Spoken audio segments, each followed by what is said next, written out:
유다서 1장 1절에서 8절까지 읽었는데요. 유다는 예수님의 육체의 형제입니다.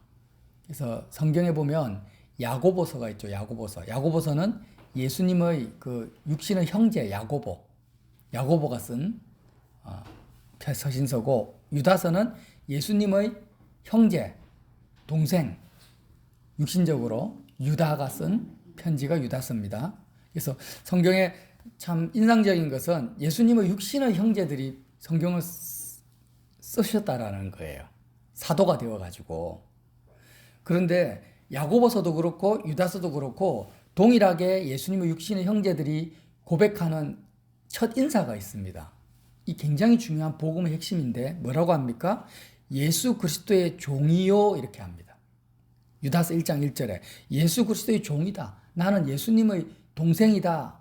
뭐 형제다. 이렇게 말을 안 하고요. 야고보든 유다든. 야고보서 1장도 한번 찾아보세요. 나중에. 뭐라고 하냐면 예수 그리스도의 종이라고 합니다. 그리고 야고보의 형제인 유다. 야고보의 형제. 야고보와는 나는 형제다. 그런데 예수님과는 뭐라고요? 나는 예수님은 주인이고 나의 종이다라는 거예요. 이게 복음인 거예요. 왜 그렇습니까? 계속해서 강조하지만 우리는요, 죄가 뭔지를 사람들이 잘 몰라요. 우리도 그렇고. 왜 모르냐면요, 모태에서부터 죄악 중에 출생했기 때문에 우리는 죄가 뭔지를 모른다라는 거예요. 너무나 쉬운 거고, 지금도 숨 쉬고 호흡하는 모든 것이 죄악인데 모르는 거예요. 모태에서부터 죄인으로 태어났기 때문에. 조금 비유를 쓰자면 북한에 지금 청년들이 태어나자마자 학교를 갑니다. 태어나고 나서 학교를 가면 모든 교육이, 김일성 주체사상의 교육이 뭐라고 합니까? 김일성, 김정일, 김정은 이 3대 부자를 사랑하고 이들에게 충성하는 것이 당연한 것이다. 이들을 사랑하고 충성하고 이들을 높이고 이들의 말에 복종하는 것이 선한 것이다. 의로운 것이다. 이게 맞다. 이것을 초등학교 때부터 평생에 걸쳐가지고 세뇌를 당합니다. 세뇌. 진리가 아닌 것을 계속해서 반복적으로 인정하게 만드는 것을 세뇌라고 합니다. 이런 세뇌 교육을 하게 되니까 이제는 어른이 되어가지고 사회생활을 할 때 김일성, 김정일, 김정은에 대해서 안 좋은 생각을 품거나 아니면 비방을 하는 말을 들으면, 비판하는 말을 하거나 그런 말을 들으면 양심이 찔리는 거예요. 양심의 가책을 받는 거예요. 양심이 그렇게 만들어져 버렸어요. 그렇게 자라버렸어요. 대한민국 국민이 뭐 김정은에 대해서 팩트를 이야기하는 거죠. 자기 욕심만 채우고 백성들은 돌아보지 않고 독재자다. 이렇게 말한다고 해서 우리가 양심에 찔립니까? 가책을 느낍니까? 안 느끼잖아요. 그런데 북한 사람들은 느끼는 거예요. 왜? 김정은을 비판하거나 공격하는 것은 죄라고 인식이 돼. 죄가. 그건 죄다. 그건 나쁜 거다. 그건 악이다. 그게 세뇌라는 거예요. 그와 마찬가지로 우리 인간이 그것보다 훨씬 더 깊이 우리 속에 세뇌된 것이 있습니다. 마귀가 아담 때부터 지금까지 수천 년에 걸쳐가지고 인간의 유전자 속에 세뇌를 시켜놨어요. 죄에 대한 세뇌. 그 세뇌가 뭡니까? 우리의 마음이 육체를 통로 삼아서, 빨대 삼아서 세상을 살아가는 것이 죄인데, 죄의 구조입니다. 죄의 구조.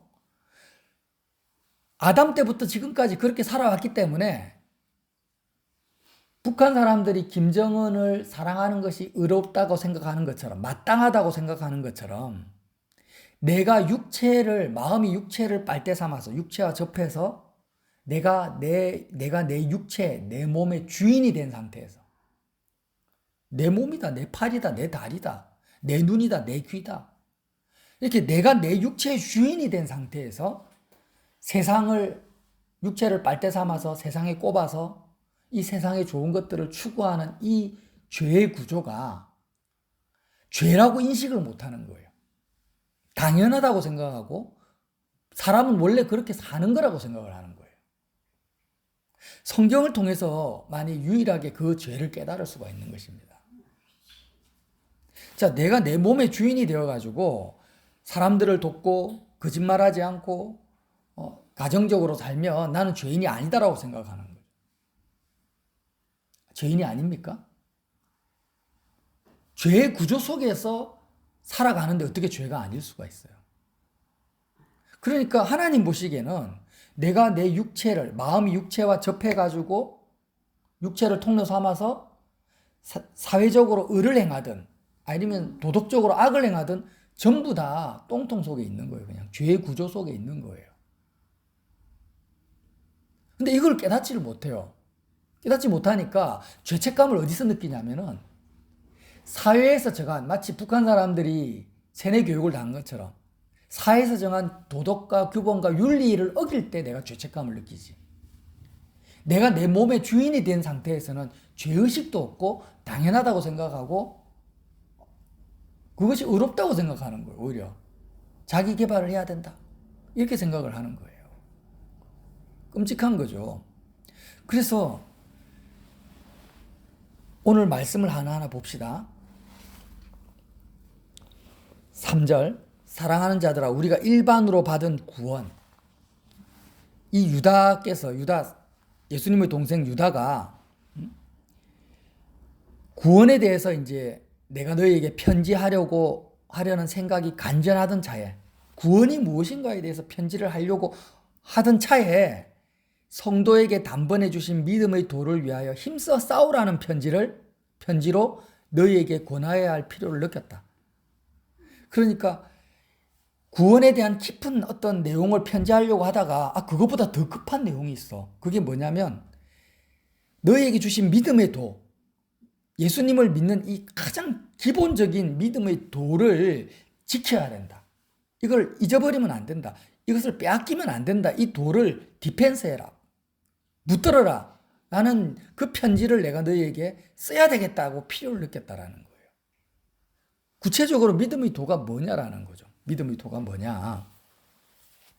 자, 4절. 이는 가만히 들어온 몇 사람이 있습니다. 교회 가운데 아주 마귀의 그 종들이 들어온 거예요. 그들은 옛적부터, 그렇게 교회 가운데 가만히 들어온 몇 사람은 옛적부터, 아담 때부터, 아주 오래 전부터 판결을 받기로 미리 기록된 자이니 하나님의 심판받기로 예정된 자인데 경건하지 아니하여 우리 하나님의 은혜를 도리어 방탕한 것으로 바꾸고 홀로 하나이신 주제 곧 우리 주 예수 그리스도를 부인하는 자라고 합니다. 자, 두 가지를 지금 말하고 있는데요. 은혜를 방탕한 것으로 바꾼다라는 게 무슨 말입니까? 하나님의 은혜는 뭐냐? 독생자 예수님을 우리에게 주신 겁니다. 그게 가장 큰 은혜예요. 아멘? 예, 예수님을 우리에게 주신 게 은혜예요. 근데 예수님을 우리에게 왜 주셨어요? 왜? 그게 복음인데 내 마음이 예수님을 영접하잖아요. 우리가 마음으로 예수님을 영접할 때 지난 시간에 진리를 반복하는 건 세뇌가 아닙니다. 예수님을 영접한다라는 의미가 뭐라고 했습니까? 너무너무 중요한데요.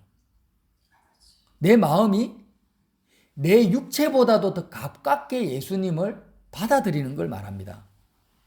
다시 한번 말씀드립니다. 유연이가 예수님 내 마음에 돌아와 주십시오 하고 유연이가 예수님을 영접하잖아요. 근데 유연이가 이렇게 영접 기도를 할 때 어떻게 예수님을 내 마음으로 받아들이냐면 나의 몸보다도 예수님을 더 가깝게 영접하는 거라. 그래서 육체로 오신 예수님을 신하라는 거예요.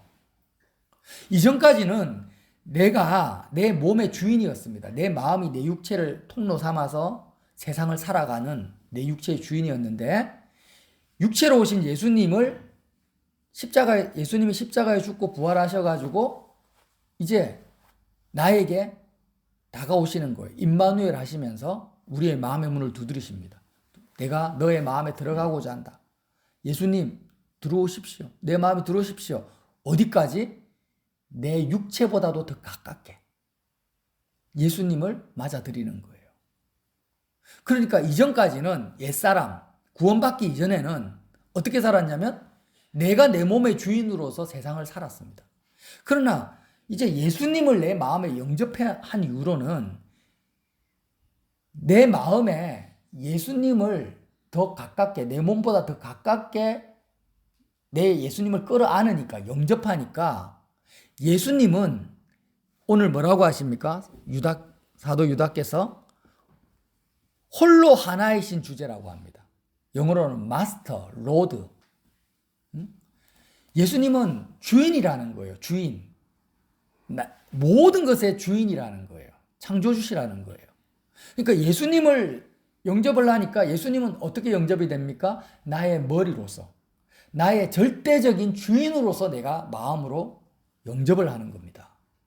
그러니까 내 몸도 나의 모든 것들이 다 누구 것이 돼버립니까? 예수님의 소유가 되는 거예요. 나의 몸을 포함해서 모든 것이 예수님의 소유가 됩니다. 예수님은 주인이에요.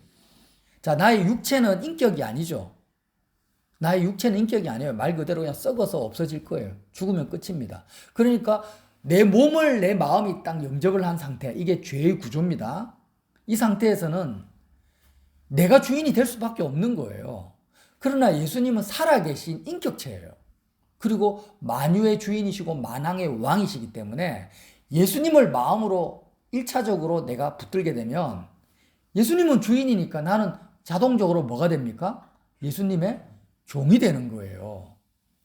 그러니까 유다가 어릴 때 마리아와 요셉 아버지 엄마 밑에서 이렇게 예수님과 형제로서 살아왔습니다. 형제로서 이렇게 치고받고 싸우지는 않았겠죠. 예수님이 그런 죄가 없으시니까. 이렇게 형제로 살아오다가 이제 예수님을 어떻게 영접해요? 자기 육체보다도 더 가까운 주인으로 그리스도로 영접을 하니까 유다의 마음속에 유다의 육체가 마음과 끊어져 버리는 거예요. 내 마음이 내 육체와의 관계가 끊어져 버려요. 내 육체와 마음 사이에 예수님이 끼어 들어와 버려서 주인으로. 그러니까 이제 예수님을 볼 때, 예수님과의 관계성을 생각할 때 내 육체의 형제다가 아닌 거예요, 이제. 이해가 되세요? 자, 유다가 예수님보다 육체가 더 마음에 가깝고 그 다음으로 예수님을 주인으로 모신다면, 그 주인으로 모실 수도 없죠.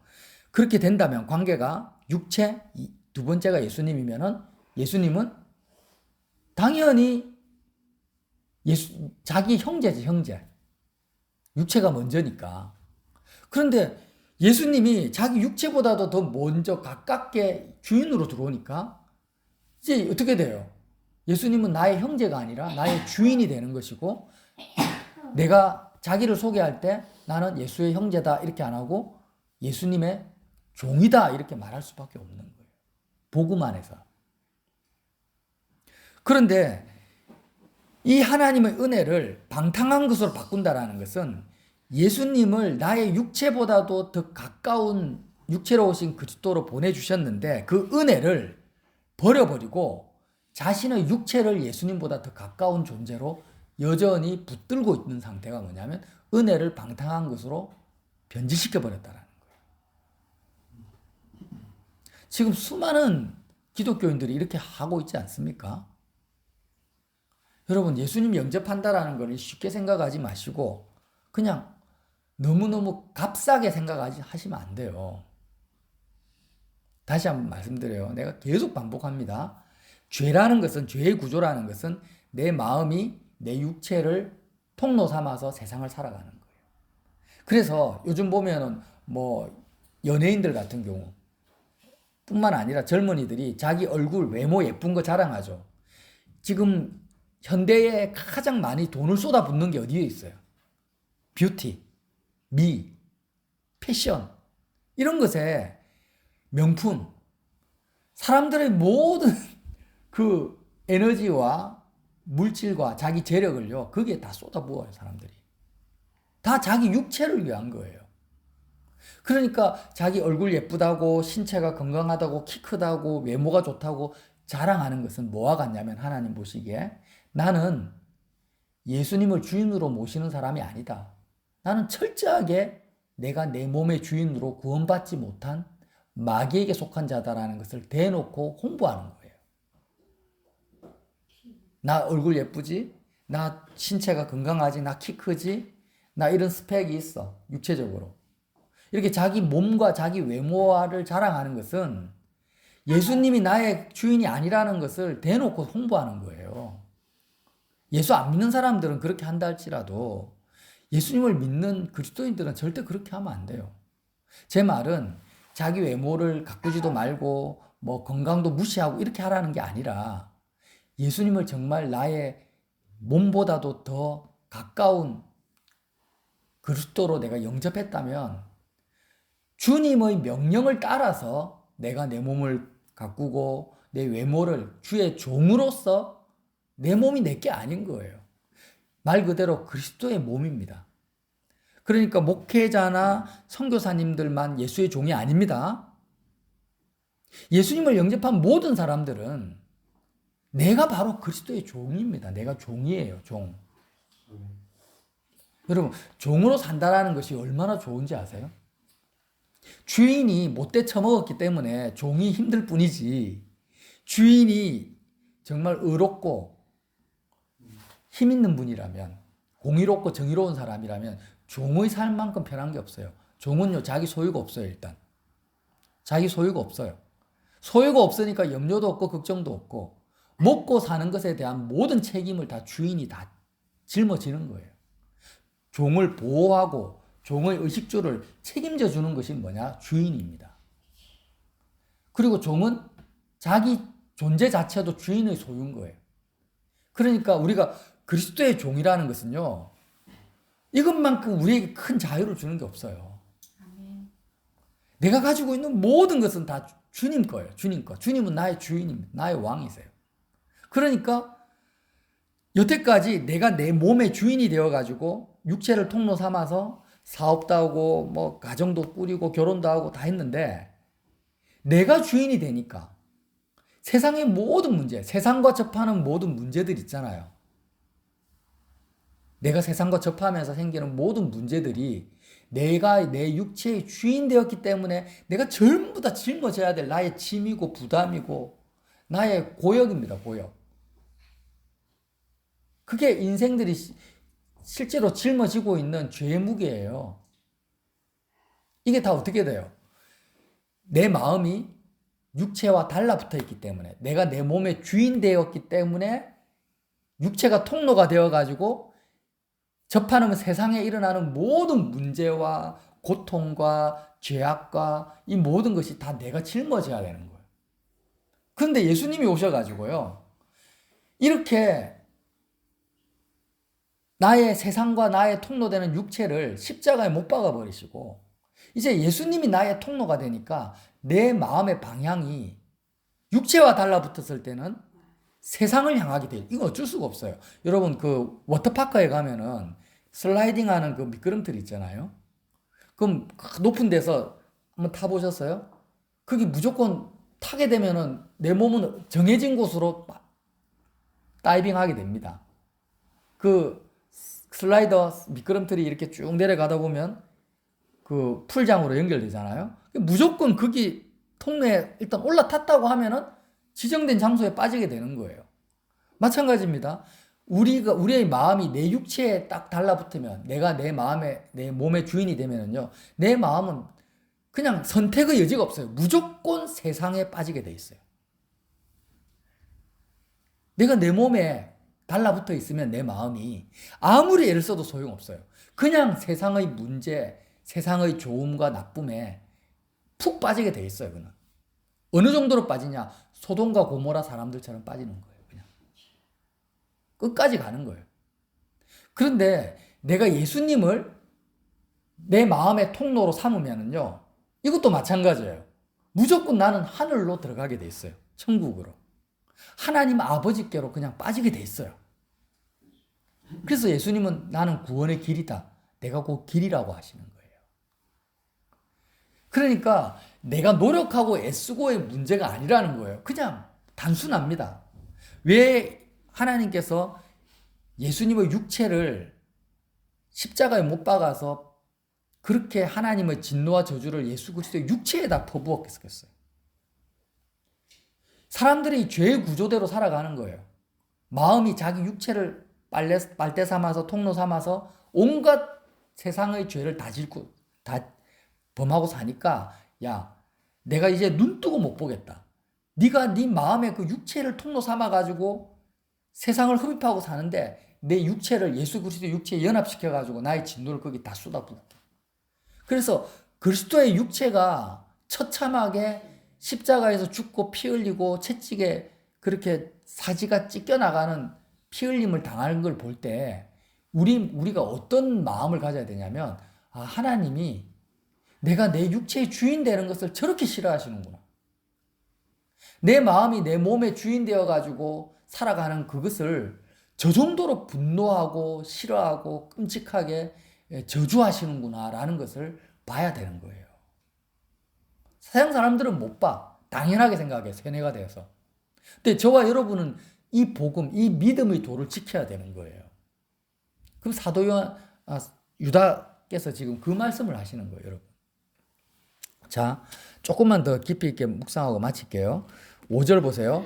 너희가 본래 모든 사실을 알고 있으나 이런 복음, 제가 여러분에게 나눈 이 모든 복음의 내용을 알고 있어. 내가 너희로 다시 생각나게 하고자 하노라.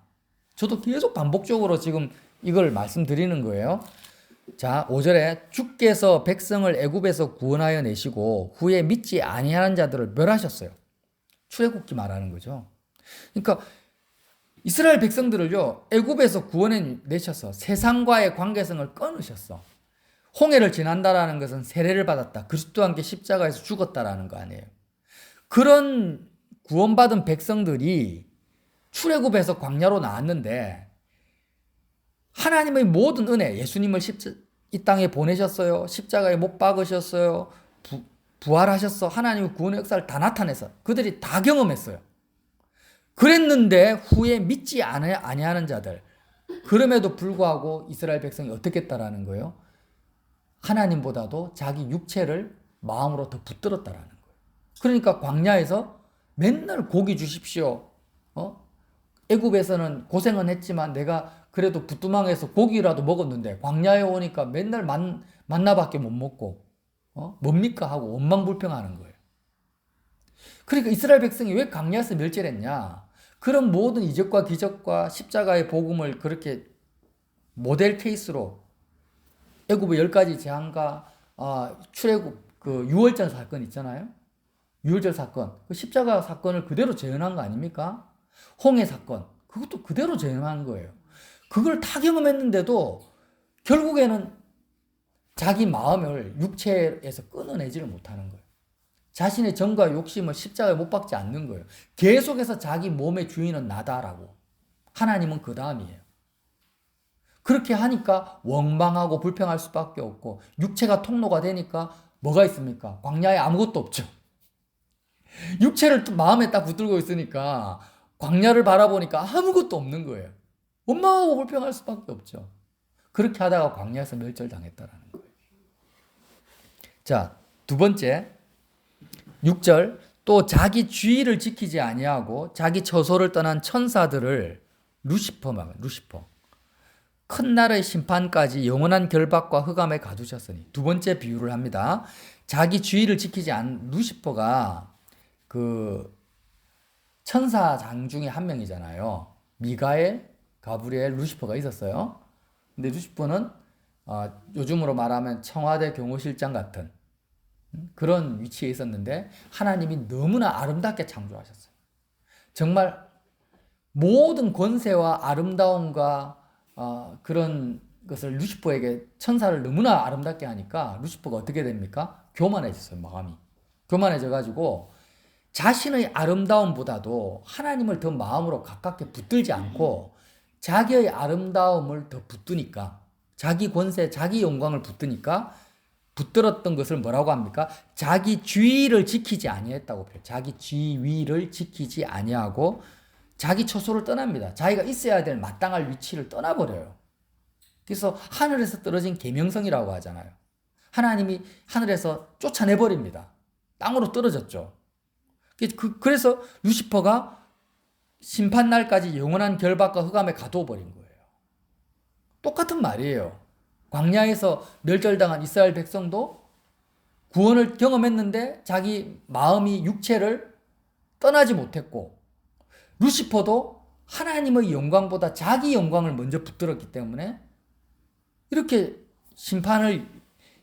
영원한 결박 속에 심판이 예비되어져 있는 거예요. 자, 세 번째 비유를 합니다. 7절. 소돔과 고모라와 그 이웃 도시들도 그들과 같이 행동으로 음란하여 다른 육체를 따라가다가 영원한 불의 형벌을 받음으로 거울이 되었다. 소돔과 고모라는요, 잘 아시죠? 동성연애가 어마어마하게 보편화됐습니다. 동성연애가. 이 동성연애라는 것은 내가 내 몸이 육체에 달라붙었을 때 육체를 통해서 세상의 기쁨을 추구하는, 육체의 기쁨을 추구하는 변태가 동성애입니다. 동성애. 뭐 태어나면서부터 잘못 태어나가지고 했다, 그거 아니에요. 그런 말, 그게 아니에요. 내가 아무리 처음부터 그렇다 할지라도 내가 예수님을 나의 주인으로 영접하게 되면 동성애가 없어져요. 동성애뿐만이 아니라 내 육체를 통해서 추구하는 모든 세상의 만족과 기쁨을 다 끊을 수가 있는 거예요. 이해가 되시죠? 그래서 소돔과 고모라는 것은, 고모라의 그런 동성애는 우리와 상관이 없는 게 아니에요.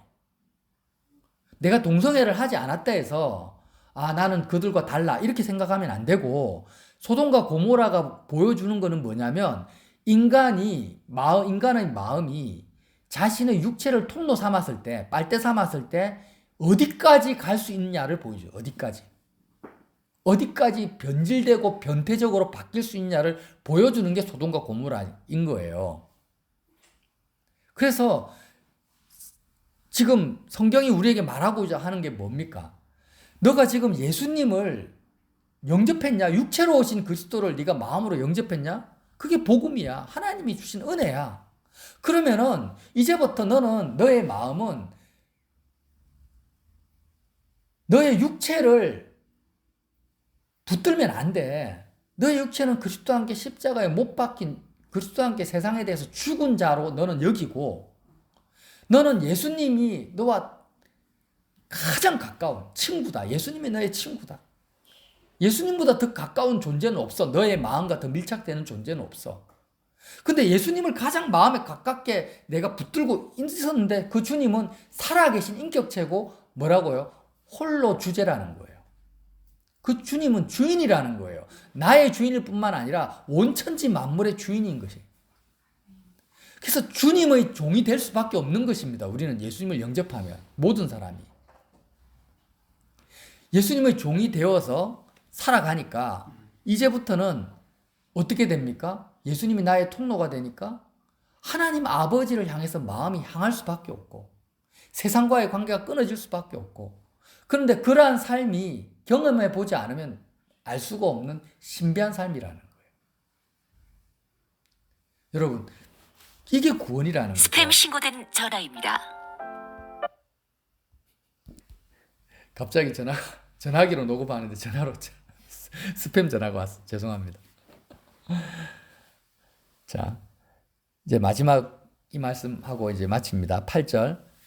그러한데 꿈꾸는 이 사람들도 그와 같이 육체를 더럽히며 권위를 업신여기며 영광을 비방하는도다. 참 신기하죠. 이 초대교회에요, 꿈꾸는 사람들이 있었어요. 이 꿈꾸는 이 사람들이 뭐냐면 자기가 꾸는 꿈을 이 복음보다도 더 권위 있게 받아들인 사람을 말합니다. 이 사람들이 복음을 모르는 게 아니에요. 예수님을 영접하지 않은 것도 아니에요.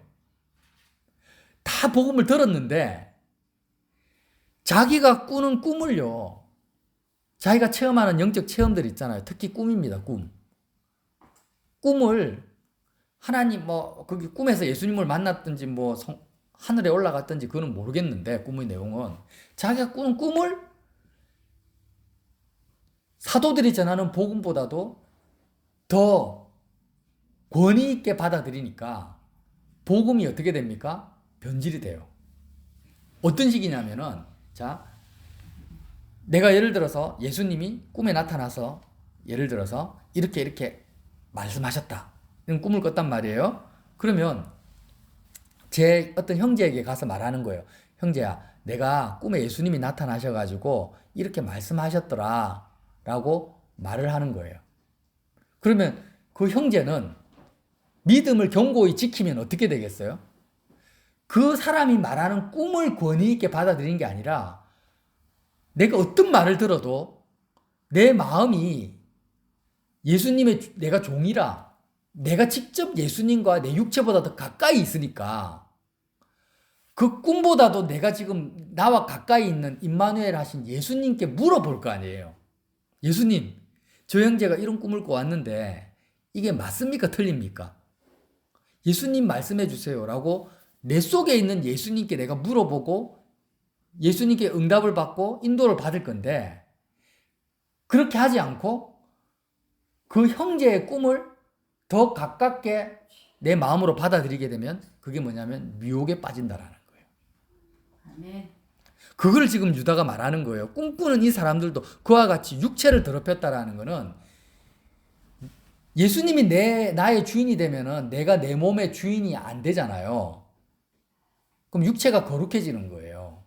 예수님이 내 몸, 내가 예수님이 나의 머리고 나는 그리스도의 몸이 되니까. 내가 그리스도의 몸이 되니까 육체가 거룩해지는데 육체를 더럽혔다라는 것은 다시 내가 내 몸의 주인 된 상태가 돼버린 거예요. 거짓된 진리를 받아들임으로 말미암아. 거짓된 진리가 아니라 거짓이죠, 거짓. 예. 그래서 지금 요한 1, 2, 3서와 유다서를 관통하는 것이 뭡니까, 지금? 육체로 오신 그리스도라는 거예요. 너무너무 중요합니다.